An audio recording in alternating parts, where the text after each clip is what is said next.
Justice is served.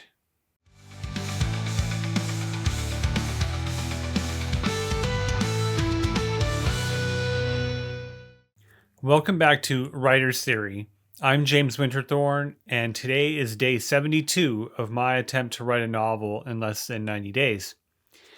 Yesterday, we left off with what's probably been the most intense scene of the entire book.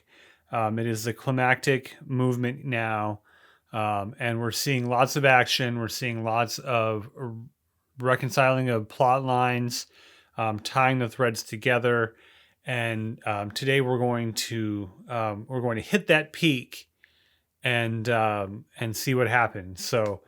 We left off with Triton firing his giant Colt, and we don't know where it went. So let's find out now in the first part of day 72. So that was a really good example of ending one of these mini scenes on a very important moment, that being Triton firing his gun. And so I start this day, and we can see that he shot Garrett. Like pretty much, he gave his speech, and then he dispensed justice in the way that he felt was appropriate. I didn't need this to be a fight. Like, I don't need the back and forth and I don't know how realistic gunfights were, but to me they don't seem like they'd be that realistic, with like two guys standing in front of each other shooting at each other. It would just be like somebody shooting another guy. So that's kind of what I've done here. And I didn't want there to be I don't know. I think I did this the way I wanted to. I didn't want it to be the overly produced death of Garrett, but I did want him to have a brief moment, and really it's just Triton's moment here,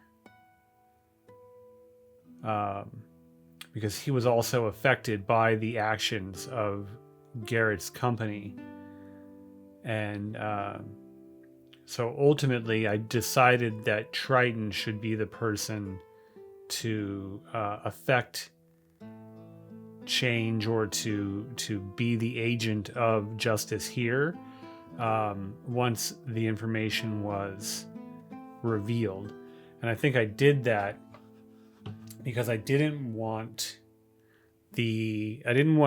Cole's character to be the one going in feeling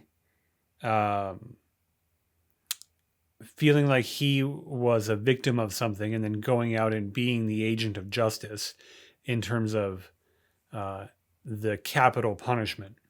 I wanted him to be the revealer of information, and especially since he's been trying so hard to not be a violent person, that was my aim with this, the way I weave this together in this particular ending.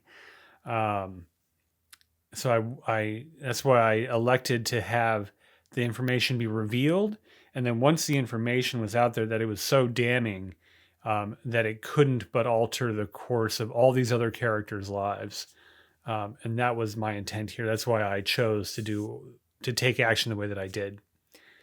I'm still really focused here on description, and blending that with dialogue in a meaningful way.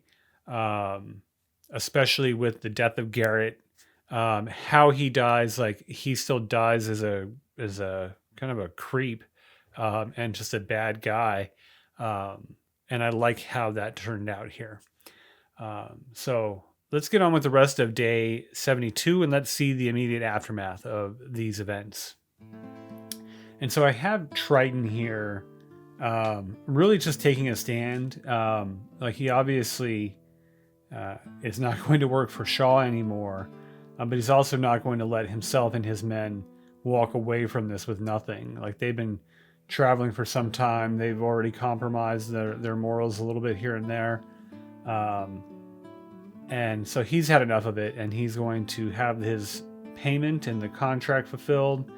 And well, most importantly, he's also not going to shoot Cole or Maria or have them arrested.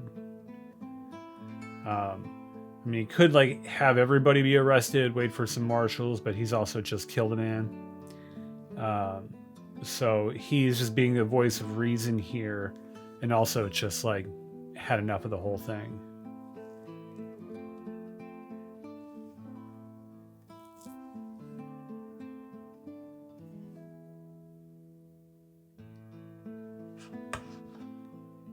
So a few days ago, I had Fireheart jumping from his horse to basically neutralize the sheriff. And basically what I wanted to have happen was, or maybe it's a convenience for me, but I had both men just knocked out. So they're not really hurt, they're just unconscious. I'm okay with that situation because I don't need unnecessary things muddying up the plot line here. The events inside the mayor's office were the principal thing I needed to have happen, and so I did that, and I don't need to cloud that with other events. So I have where I still have some more story to tell. I still have some things to resolve, and one of those being that Calm Watcher is still in a room in the church, and so Patrick knows he's there, and I need to get somebody to that location. And so that's why I have Patrick taking Maria here. So this day's writing, I accomplished again what I wanted to. I had been thinking about this sequence for almost the whole project, about how I was going to wrap this up and what I was going to do here.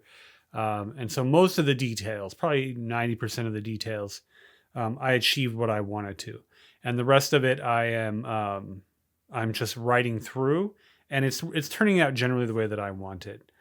So very, very happy with how this has gone. Let me know what you think of how this has gone today, and how this ending is coming together. But right now, let's go ahead and do today's line of the day. War's one thing. Killing for profit is something else. So I pulled this line out because it basically is Triton's reason for him taking the action that he did, and shows something about his character and what he is, where he's willing to go with his own morality. So for that reason, I pulled it out to be today's line of the day. Tomorrow, we've just hit the peak of action today. And so tomorrow we're going to start tying things up, and we're going to start answering any remaining questions. There's obviously some aftermath of what's happened with Shaw, with Garrett, and all the other characters. So what's going to happen with all these characters? So if you would like to know, please like and subscribe so I can start sharing that with you tomorrow.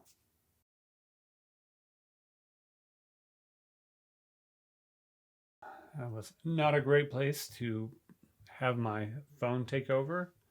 I guess it goes to show why I should invest in a camera.